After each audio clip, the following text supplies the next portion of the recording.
This is GT Racing right now. He's got traction, he's got really outside of both of them! Maloney!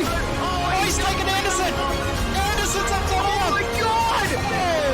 Big crash! Oh my goodness, half the field's gonna get rolled! Second very close. These guys are want to make their way through the field very quickly. Oh, there we go! Oh no! That's massive! This is it! This is over! I can't believe this! Oh my god! God, what?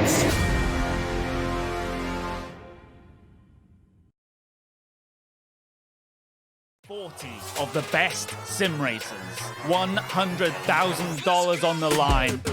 Who will rise to the challenge? This is the most competitive and sought after season in iRacing World Championship history. This is where legends are made. This is the Porsche Esports Supercar.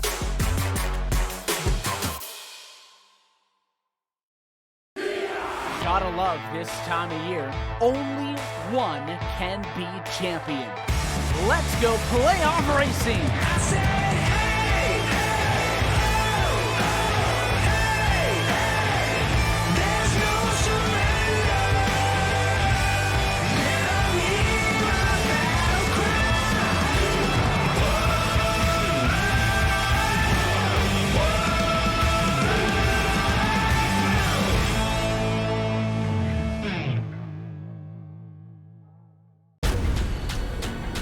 This is the original esport racing game. This is iRacing.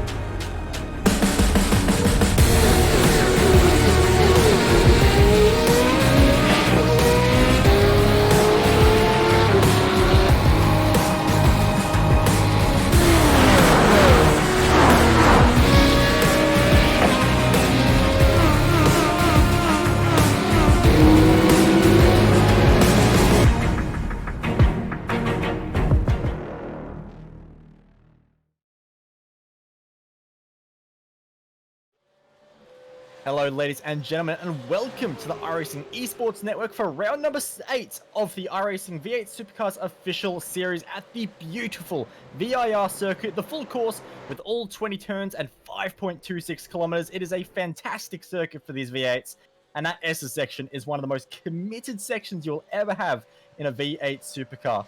Of course, it is another round, which means we do have the championship heating up as it is round number 8, and with 4 drop rounds, this is the first chance for the drivers to lock in their 8-round tally, which means championship time is heating up as well. But for me and my commentary partner tonight, Mr. Zachary Hanlon, we have Jay Kennedy as the director as well. But Zach, no pit stops tonight, so it's going to be a flat-out 22 laps, but there's still a lot of challenges to this circuit.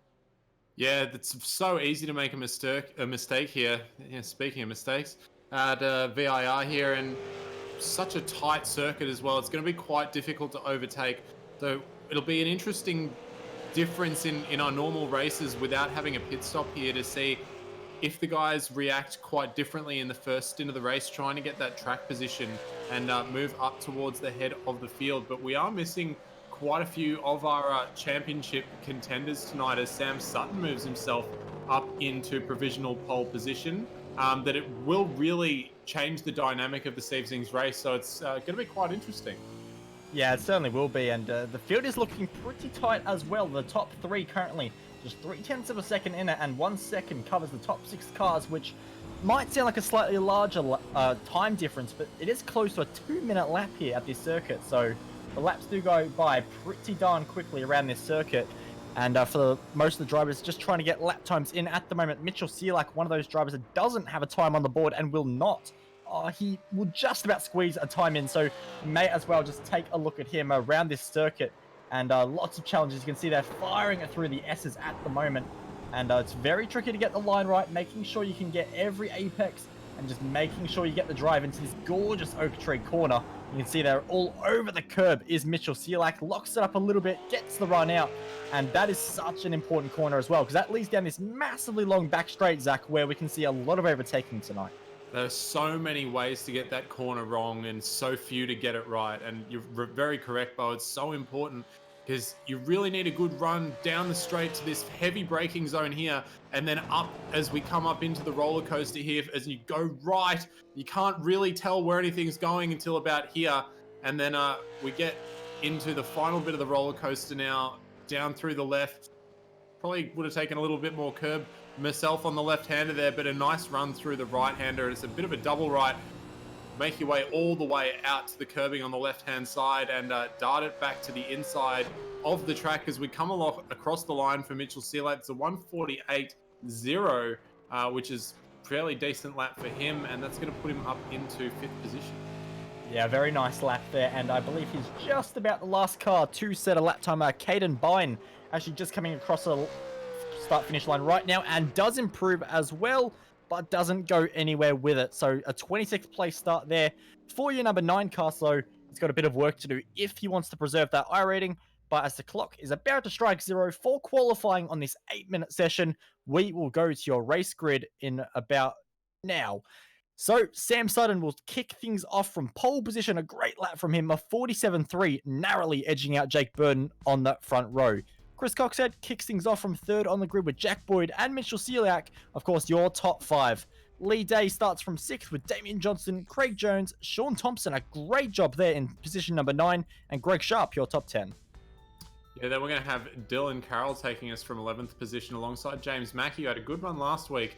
Look for him to move up through the field. Steve Jansen starts from 13th position alongside Ryan Shelton. Christian Smart in his Gone Rogue Motorsports machine will start out of 15th alongside Thomas Hinz in his beautiful sim racing channel machine. In 17th, Rob Harris. Next to him, Stephen Kokoschki. And behind them, David Miller and P. Lee will take out the top 20 positions. Yep, absolutely. And I have a new computer and I've absolutely broken things. So Zach, your final 7 cars? Final 7 cars are Rob Bowden, Alan Dawson, Phil Jones, Nathan Tregarthen, Matthew Deere, Caden Bine, and Michael Popper will round out the 27 car field this evening. And it's going to be Sam Sutton with a it's a pretty short run down into turn 1, but it's very easy to get it all wrong, and a good opportunity for some overtaking round the outside at turn 1. If you can hold it, if you can hold the track position round the outside, you have the advantage for the next 2 corners. It can make a very big difference indeed. It's Sam Sutton looking towards turn 1 from pole position here, and it's going to be a tough race for him with Jake Burton nipping at the heels. Yeah, absolutely. It's going to be a very interesting front row, I think. Of course, these are 2 drivers that have raced each other a fair bit. Of course, Sam Sutton probably not racing as much as he used to, but that doesn't matter because the revs are rising for round number 8 here at VIR. And who's going to take the checkered flag? Well, we'll find out in 22 laps time, and goodbye, Sam Sutton. He is out of here. An absolutely fantastic start. Jake Burton immediately covering the inside with Chris Coxhead looking for an opportunity there as they head into the massive braking zone of turn number 1. Late on the brakes. Is everyone going to make it through? Lots of lockups in the back there, but so far so good for your field. Yeah, oh, that's a bit of an accident there in the mid-pack. Just having a look at who that was. Looks like it was, hard to see, it was Ryan Shelton who got very out of shape. Didn't see what initiated that accident there, but a bit of a mistake down in the mid-pack. The first 5 cars, though, have a pretty clean getaway here, and wow, wasn't that a start from Sam Sutton out front? He absolutely launched it off the line, and Jake Burton already starting to catch him in the early stages of this first lap.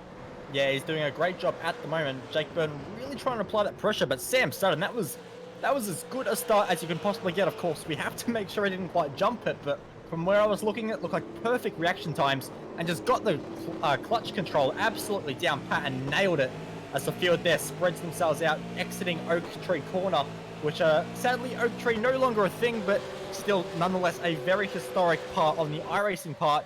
You can see there Mitchell Seelak caught under quite a fair bit of pressure at the moment from Damian Johnson, who's thinking about a move, can't quite do anything with it, into this big braking zone uphill as well, and there is a little bit of a kink in the braking zone as well, so you can very easily actually lock the outside tire, so it can be a little bit tricky for the drivers, but it looks like everyone's negotiating it pretty nicely as the field is all well and good at the moment. A couple of cars with some major damage. Rob Harris actually without a rear wing at the moment, so That's not ideal for him in any way, shape, or form. But so far, Sam Sutton will lead lap number 1. Jake Burton has got that gap down to 0.4 of a second as we look at a replay, Zach. Yeah, we're just getting a modem simulation replay of the start. We're on board with Ryan Shelton just to get a little bit of an idea as to what transpired down into turn number 1. And Ryan just utilizing that outside line there, and looks like he just started to check up a little bit on the outside there. And I think that was James Mackey who he was coming down on a little bit there. James didn't really have much room to go. We'll get another angle of that for you so you can see James there, 3 wide into turn number 1, and that 14 car just started to come up as Mackey started to come down, and unfortunately a little bit of an awkward situation with those cars there, but always very difficult to go 3 wide into turn 1. And just having a look at Alan Dawson, who got all sorts of crossed up before he had even made it into the first corner.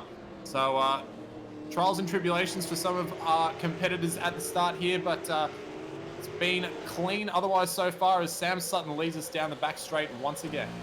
Yep, and he's just trying to break that draft from Jake Burton behind, but 0.4 of a second, well, you're not going to be breaking the draft anytime soon there.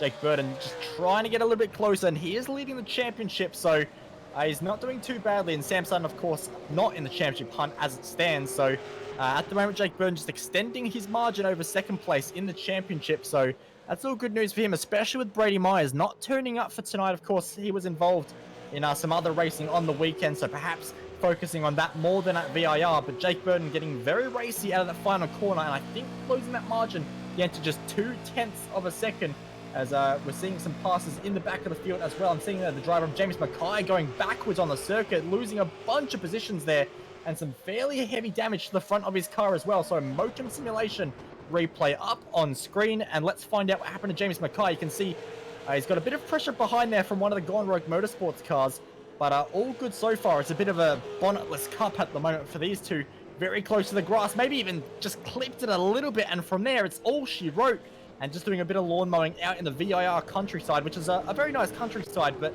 probably don't want to explore it in a 650 brake horsepower V8 supercar, Zach. No, I think they actually have, I think there's actually a hotel on site here at VIR, so maybe he was just saying hi to some of his friends who are staying up in the top rooms, but definitely very easy to get the car unsettled through that roller coaster section, and unfortunately for Mackie, they're just getting a little bit too much heat under the collar there, and a big mistake will put him further back in the field. Shame after he had such a good run last week at Road America as well, but he'll press on.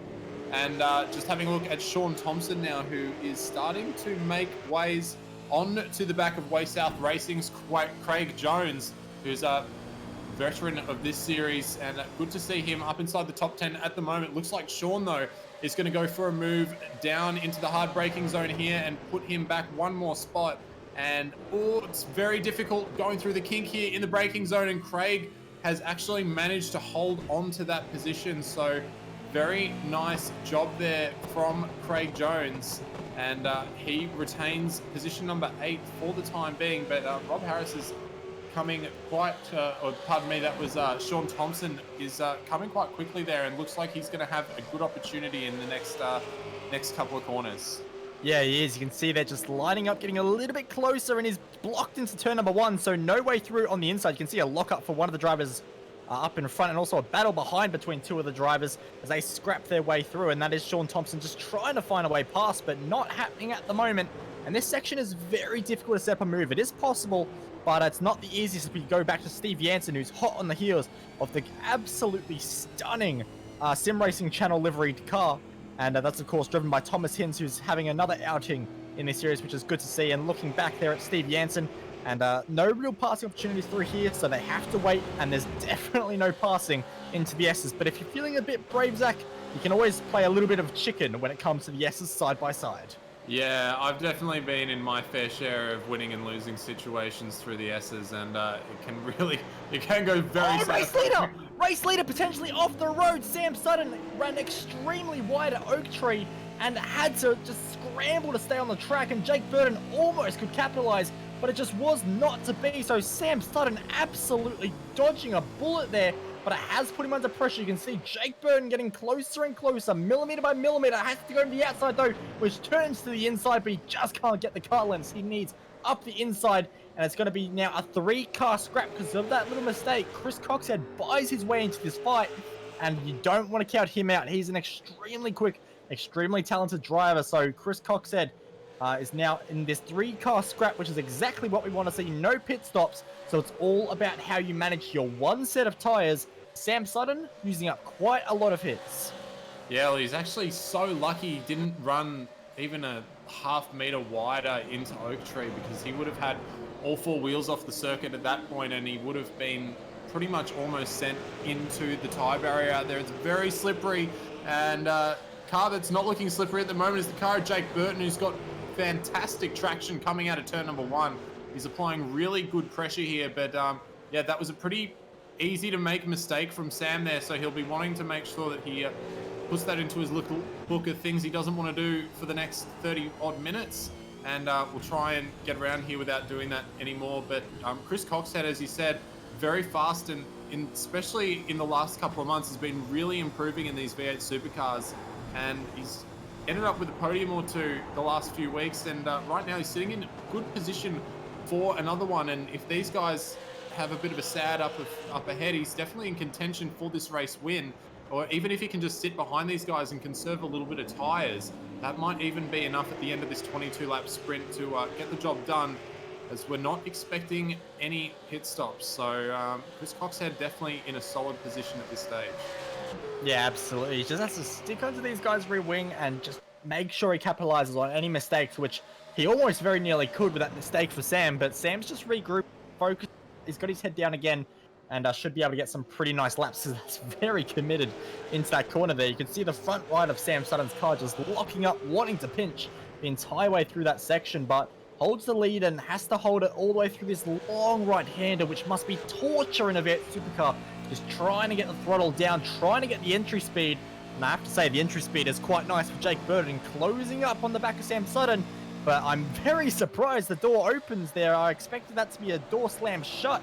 And Sam Sutton makes life pretty easy in the end for Jake Burton. Hard to get excited about that one. But he could be playing the long game. Just sit behind Jake, just try and play that long game. And see what he can learn from Jake and really attack in those final few laps. But with the pace we've seen from Jake this season, I have to worry a little bit, especially when you're going to take a line like that.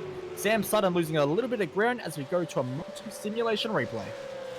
Yeah, just having a look here at the 13 car of Greg Sharp, coming under a lot of pressure there from Thomas Hins in that beautiful Sim Racing Channel car, and down the inside at turn number 1, but looks like he's gotten the old crossback done on him there, and Thomas Hins will have to remain in position 11 for the time being, or 12 behind Greg Sharp at the moment. But yeah, pretty interesting to see Jake go through so easily on Sutton there. He's been doing a good job out front, and just hope that Sam's not going to be running away. That Jake's going to be running away too quickly. Just getting another replay on screen here involving James Mackey, who's already been in the wars a little bit throughout this race so far, and he's having a bit of a go here with David Miller in the first sector. And oh my gosh, that was a big accident considering how much input there was. And unfortunately, James Mackey probably feels like he probably just should have left it parked in the garage today.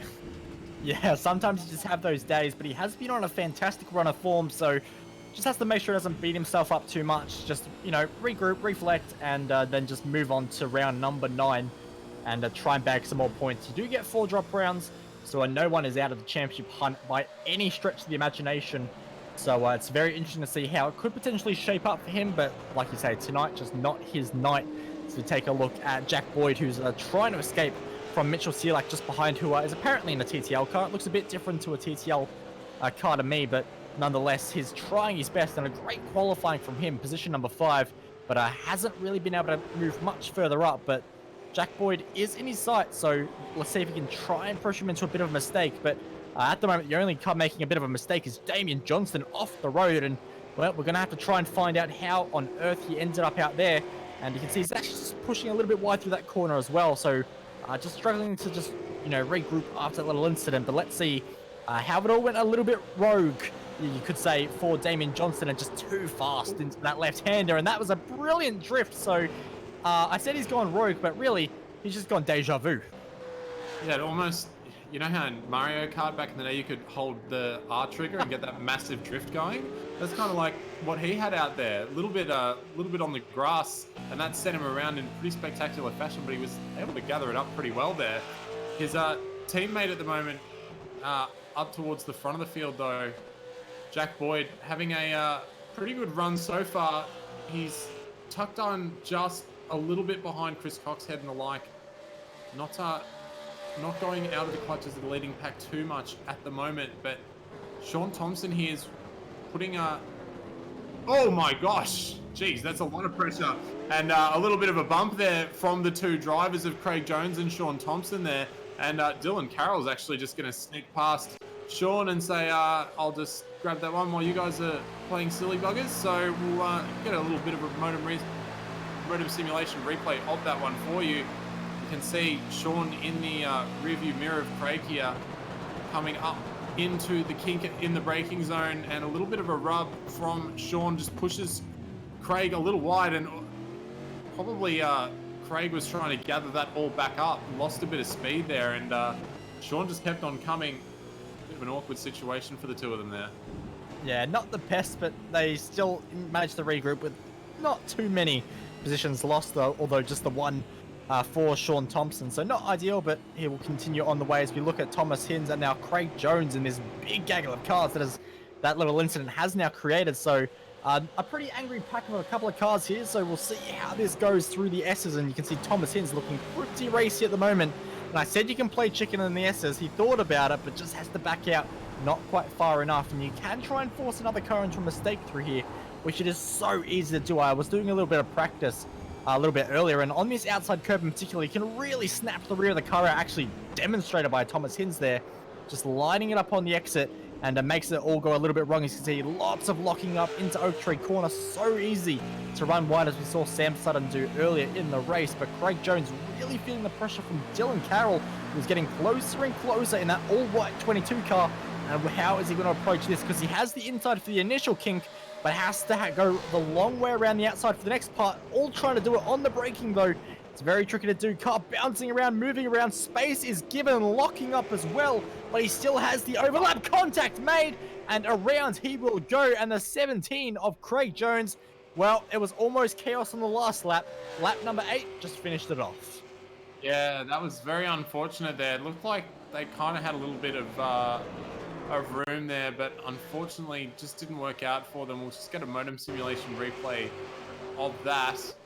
And they were doing a really good job on this initial part in the braking zone here. Nice amount of room given between the two guys. Just seemed to come a little bit unstuck. They came down through the second part there, and it's really difficult to tell how much room there was there. But yeah, we'll see if we can get a better view from here. That should give us a bit better of an indication there. And yeah, I mean, that was pretty tight. That was pretty tight, and unfortunate to see that go a little bit awry there, but Craig Jones unfortunately sits much further back in this pack than he would like, and he'd been doing a very good job so far up in 7th position. Yeah, well, he was doing a very good job, but unfortunately just not his day. He has rejoined the race though, but albeit all the way down in 15th place at the moment, so a long way to recover. He's lost 7 spots from his original grid slot, so sadly just hasn't been his day either, as there's been a few drivers. James Mackay, obviously one of them, Caden Bine, another as well. So lots of drivers feeling the wrath of VIR. It can be a pretty simple track on paper. As you can see, there's plenty of overtake opportunities, as they're really dueling it out at the moment. Mitchell Selak trying to go the long way on Jack Boyd. That's going to be very tricky from here, but if he can keep the car up the inside, he will get inside, but almost pit maneuvers, and it's a battle of the lawnmowers off the road, and Jack Boyd just a quicker lawnmower on this day and can rejoin the circuit quicker. But Selak has to be careful, because Lee Day could potentially try and use the overspeed here that he had to make a move stick, but just too far back at the moment. So we'll get a replay once again, and they were both just trying so hard. There wasn't any contact made. They were just both going for the apex's maximum corner speed, and sadly they both just escorted themselves off the road. Yeah, pushing very hard. A lot of these guys are. No pit stops required, so it's all going to be done on track. And a lot of these guys definitely putting it out on the line at the moment, as is Dylan Carroll, who's going to have to defend here from Sean Thompson imminently, who's been looking very good in his number 11 machine. As we're just coming up on halfway through our race now. And Sean's been in a couple of incidents throughout the race so far. You might have a couple of incident points starting to tally up, and he'll want to be careful considering we are only halfway through this race at the moment. But it's very difficult to get around here cleanly, especially in a V8 supercar. You really have to rely on a mistake from one of your opponents here. And as they're coming up through the S's now and into the difficult braking zone at Oak Tree, to see if Sean's able to close in on his opponent here. And Dylan very deep on the brakes, and Sean just running a little bit wide there on the exit, and running that wide and taking that grass on the exit is not going to be advantageous to your speed down the end of the straight. And Thomas Hinz has actually picked up a little bit of an advantage here, and he might have a look in his Sim Racing Channel machine down the inside into the top of the roller coaster, and he's not going to be able to get it done, but that's going to allow him to tuck back in nice and tight.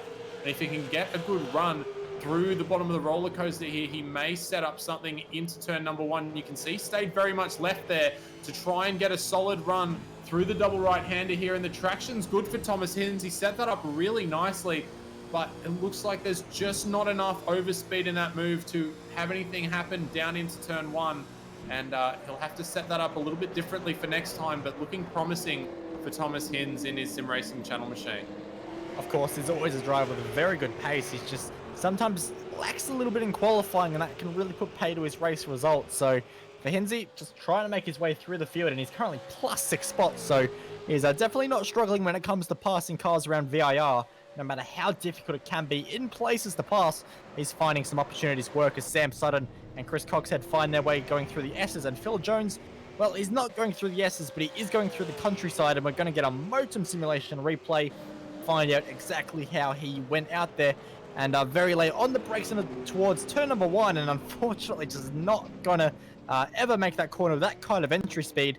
And that is one of the challenging things of this circuit, Zach, as Mitchell Seelak actually just runs a bit off the circuit and could potentially open up something here for Lee Day, who's just trying to get something, but the speed's just not there for Lee Day. So that battle will have to continue in the favor of Mitchell Seelak. But with these brake markers, of course, they're not very obvious brake markers. They're just little slips on the side of the road with numbers on them.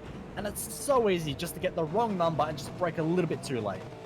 Yeah, that's absolutely right. And I have to say, that's actually one of the main reasons that I think a lot of guys haven't made the switch over to VR. If those, a lot of the braking zones in some of these tracks, it's very difficult to see exactly the marker that you want to hit. And some of us are terrible at doing it, even when you've got 90 odd inches of screen sitting in front of you, let alone being almost feeling, well, realistically sitting in a car.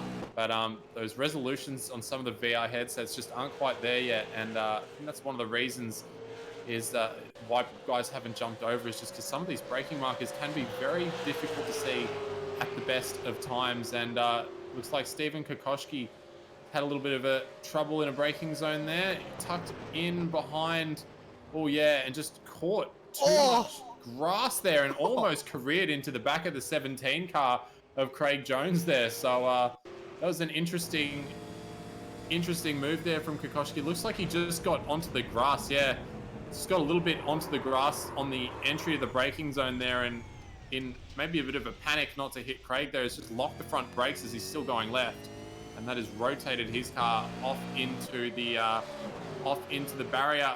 But that braking zone, once again, is a difficult one to see the marker for. And Thomas Hinz is really looking aggressive on the back of Dylan Carroll right now. That Sim Racing Channel car flying all over the circuit and looking for a way past the 22 car. Yeah, it was definitely flying. I think it just got on a little bit of the wrong side of the track, and the car was actually almost leaping off the circuit. It was carrying so much speed through those S's, but really committed. But I did unfortunately lose him just a little bit of time. But Hinzy really pushing to try and make some ground up at the moment, which is awesome to see. and trying to make some more progress. And just quickly, I want to give a shout out to one of the other drivers in this field, and that's Rob Harris, currently down in 17th spot at the moment. But I recently got involved in the Razor streaming program, which, if I'm going off the top of my head, I believe he's the first sim racer to actually be invited into that program of Razor, which is obviously a huge company in the gaming world. So just wanted to give a shout out to Rob and a congratulations from all of us at SimSpeed for an amazing achievement and always streaming and providing awesome content for all of his viewers. Yeah, and it's also just awesome in general to see a sim racer getting tangled up in something as great as that. So congratulations to Rob, and good to see him out there on track at the moment. And he is currently sitting just behind Ryan Shelton there in 17th position where he started. So see if he can make up a few more positions throughout this race. Steve Jansen, though, is looking very hot on the heels of Greg Sharp as well, just a little bit behind this battle of Dylan Carroll and Thomas Hinz here.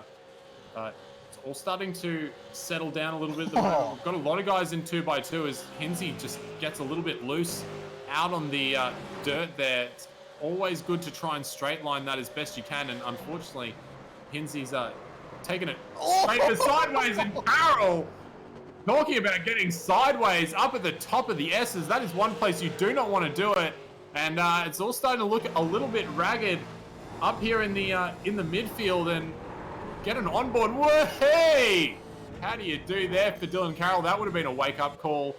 And luckily for him, managing to keep that position, and has actually just pulled out a little bit of a gap now on Hinzy. But up at the front of the field, hasn't started to break up as much as we thought it might, which is great. Jake Burton currently leading the race, just half a second ahead of Sam Sutton. And Sam Sutton only 0.3 ahead of Chris Coxhead as well. So very healthy battle up at the front of the pack here, as we are down here in the midfield. And Greg Sharp now starting to come under pressure from Steve Jansen in the 14 car. Yeah, and he was using all the road there, wasn't he? Just really trying to maximize this run down the front straight, which isn't straight at all. It's a very much, very long radius turn, but no issues taking it flat at all before you plunge into this big braking zone. You can see there's just front splitter of Steve Jensen's car there, plummeting to the ground as Phil Jones' race is plummeting in all the wrong ways. Unfortunately involved in an incident there, I think, with Steve Kokoschki. So let's get a modem simulation replay and dissect what has gone on here. And Kokoschki just really enjoying it. And well, he missed the car last time, but he's made amends and really made a mess of the roller coaster. And that's one roller coaster you'd want to have your seatbelts on, because Phil Jones unfortunately just absolutely cannonballed from a long way back, and there would have been nothing he would have realized before he got hit and turned around there. So Phil Jones, that's the worst way to go, as Dylan Carroll and Thomas Hinz almost side by side through the S's. They were trying it. Didn't quite work in the end though, but a great effort from them to almost make it through the S's side by side.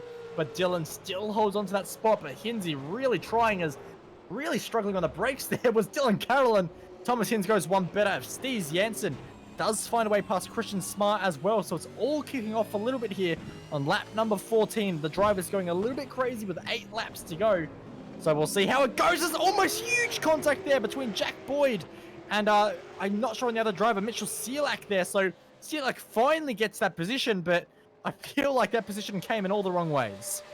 Yeah, it was an interesting move there. We'll get a modem simulation replay of that for you. And contact. Yeah, a little bit of contact there, and Jack managing just to gather it all up and not career himself into Mitchell there. So just get a bit more of an idea.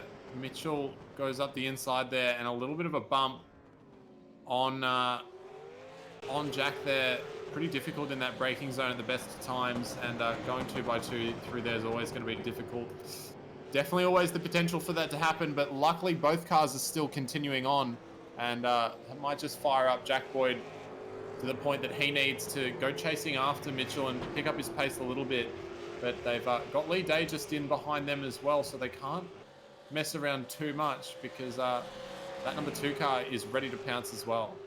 Yeah, absolutely. And Lee Day, of course, got a pretty solid I rating, but not usually a driver we see in the V8s. Did make an appearance last week, but Good to see him having a good result at the moment in position number 6, as Thomas Hinz just looking left, right, and center at the moment at the back of Dylan Carroll's car, and you can see how close he's willing to get through the S's, but the dirty air will affect him a little bit. Of course, these aren't open wheelers, but being that close to the rear of the car in front is still going to upset the air over the car, and Hinzy really trying, just lunging into this oak tree corner, which is so difficult as you're on the brakes, and it's a constant tightening radius corner, so the drive out of there is really important, as well as the entry. One of those corners that can really make or break your race or your lap even in qualifying, but at the moment Kinsey just closing up, wants to make a move, and now might be the time to do it. Side by side into the roller coaster, and it's going to be a battle of the late breakers. Almost contact again, both sideways, both locking up.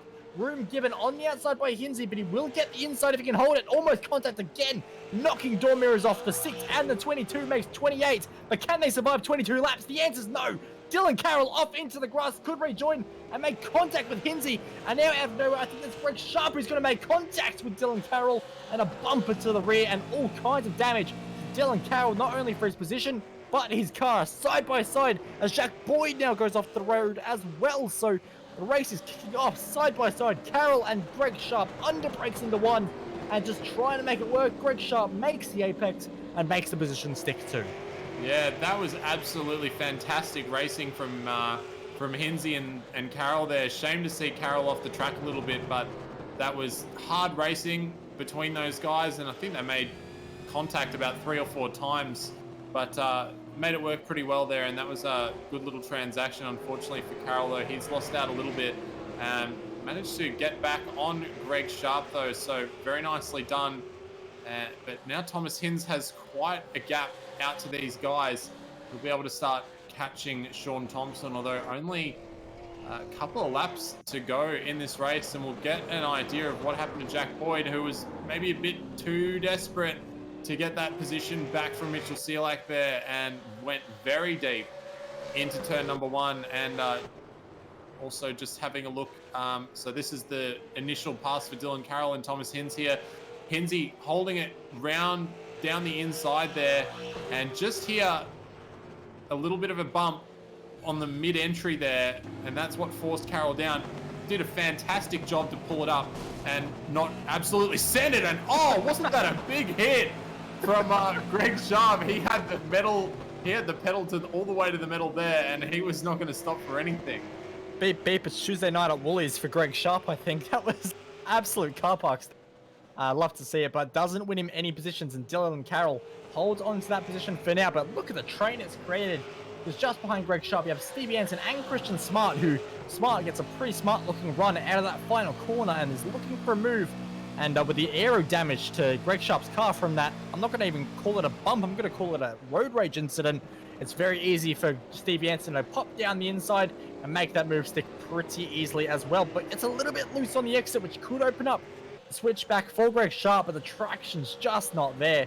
So Greg Sharp just going a little bit from bad to worse at the moment, and this field might begin to spread themselves out just a little bit, which could be good for everyone's heart rates and blood pressure, I think. Yeah, just a little bit, but it's has actually, the gap at the front has extended just a little bit. All 3 cars still within 2 seconds of each other, but about a second between the 3 cars up at the front here. Jake Burton doing a really good job to start just building a very small gap to Sutton, but Sutton and Coxhead have been doing an absolutely amazing job being able to keep up with the pace that Burton's been displaying this afternoon. And all throughout the field, though, looks like the main battles are starting to tighten up. It's mainly this little train here from Carroll back down to Christian Smart. But there's been lots of good racing this afternoon, and very difficult to do around here at VIR, but everyone's been putting on a good job tonight. Been missing a couple of our championship contenders though, so not too much is going to be affected by the championship because of this race. But for some guys who maybe have had a very poor performance at some point through this season, this is a good opportunity to just get a couple of extra points in the bag in case something does go wrong in the last 4 rounds of this season.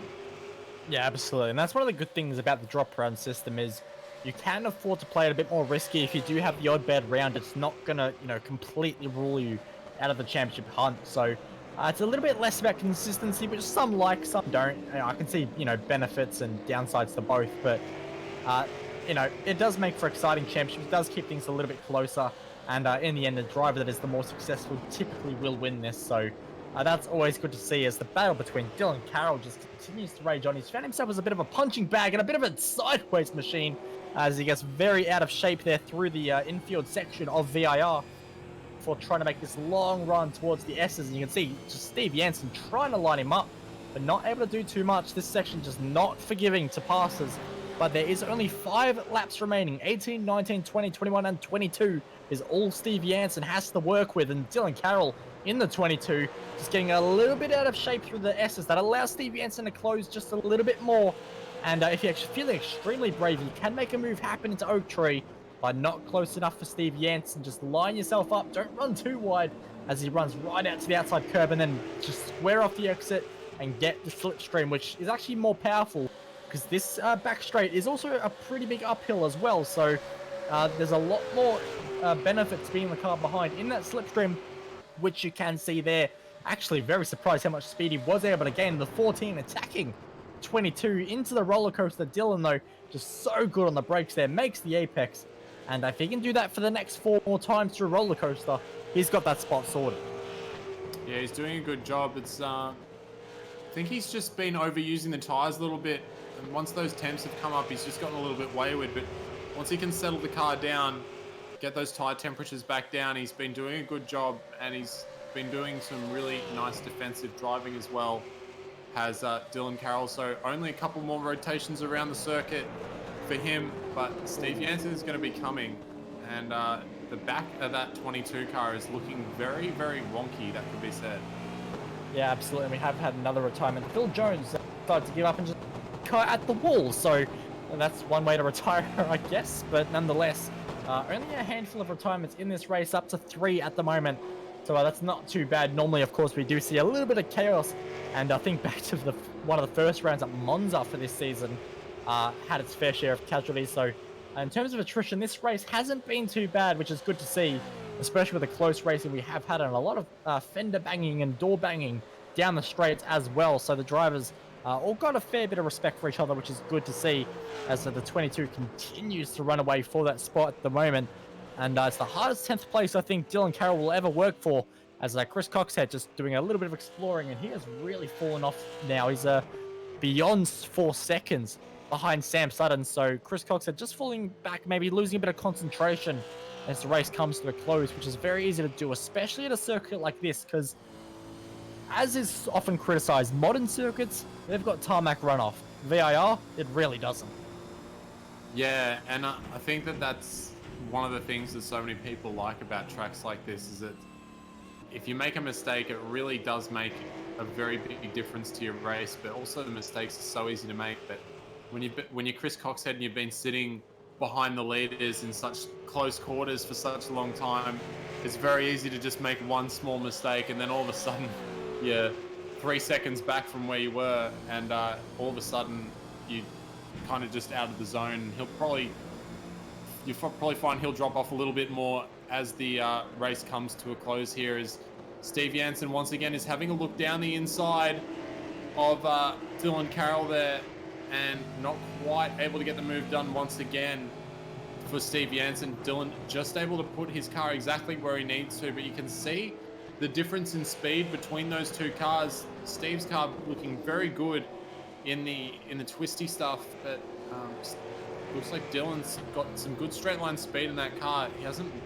even though Steve's been able to get quite close to him, he hasn't quite been able to get up alongside enough to really have a go here. So that could be the saving grace here for Dylan, is the top speed that he has in that Ford Falcon there.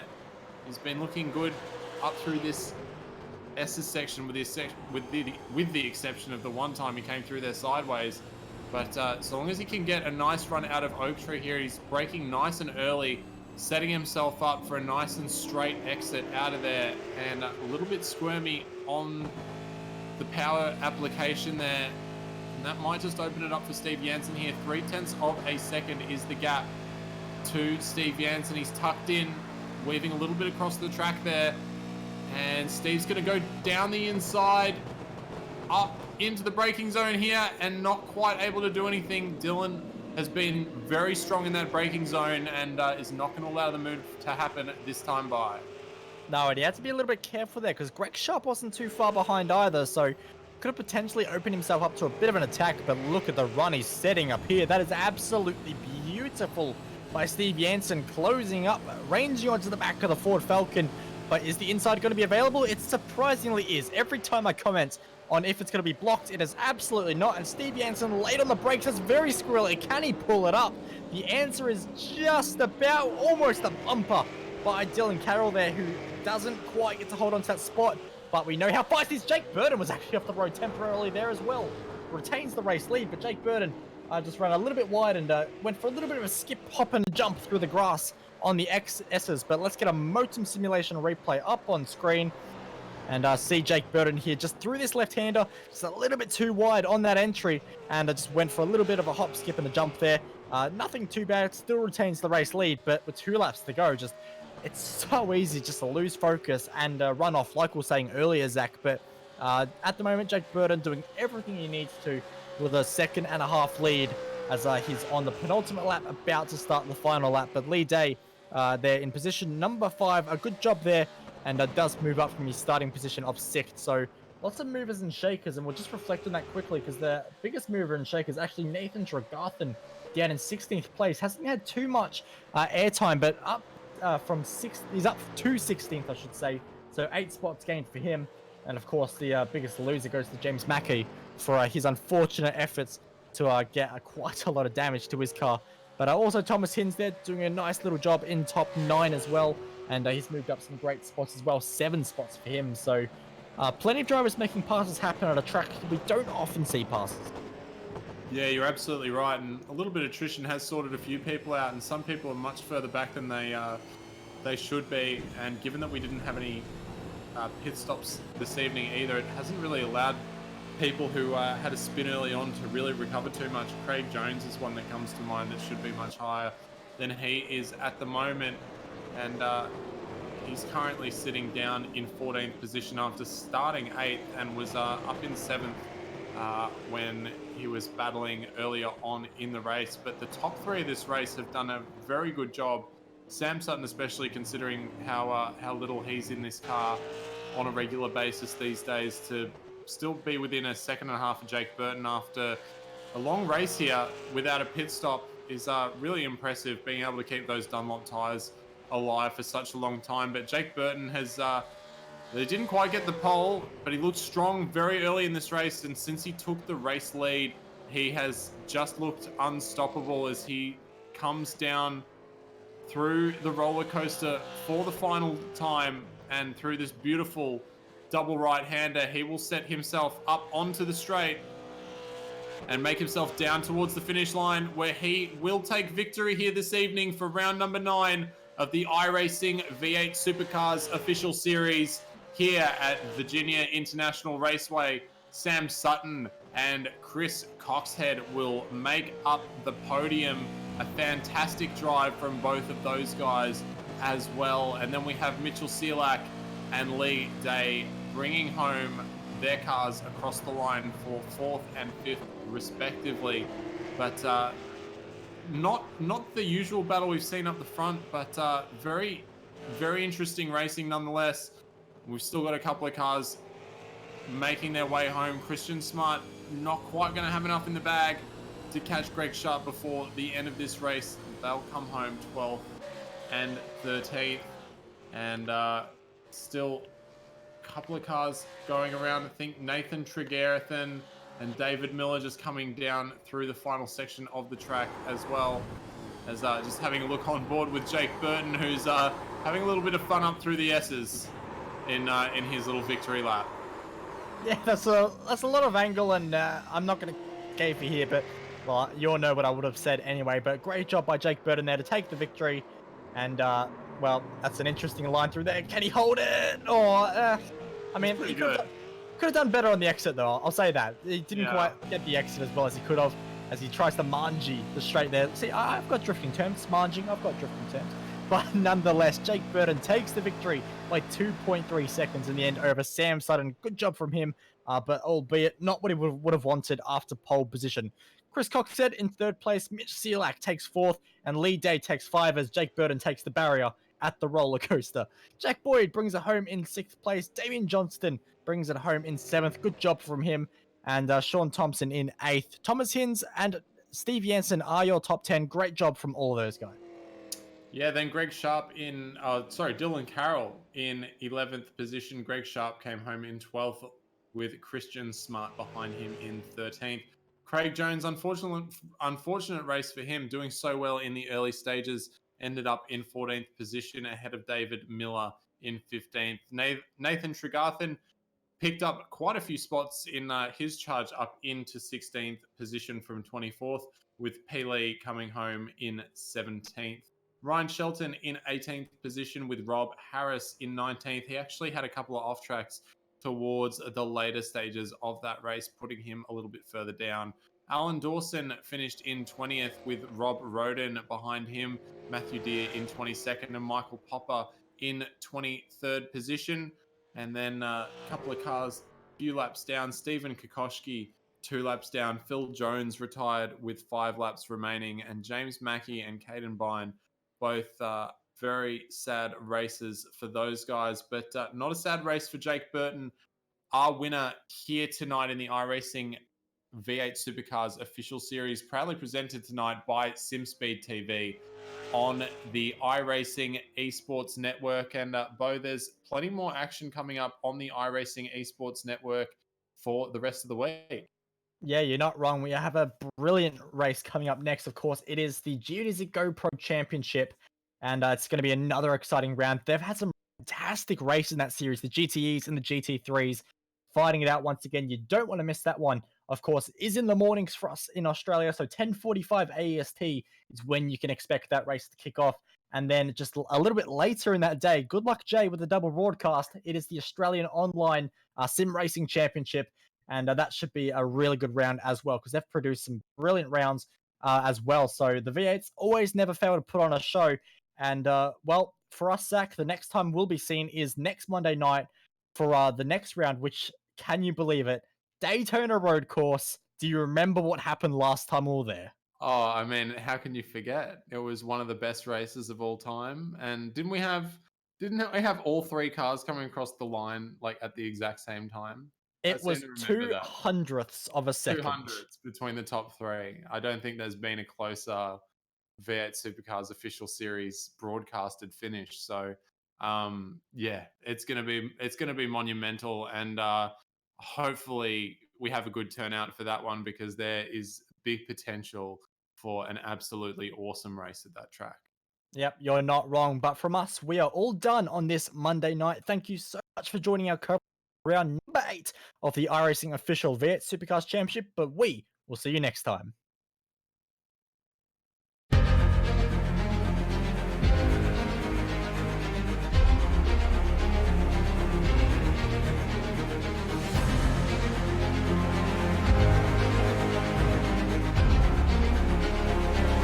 This is fantastic. This is GT racing right now.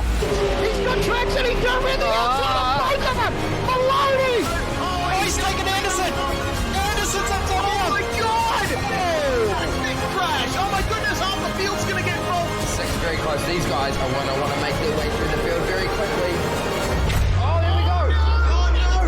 That's massive! This is it! This is over! I can't believe this! Oh my god! God, what?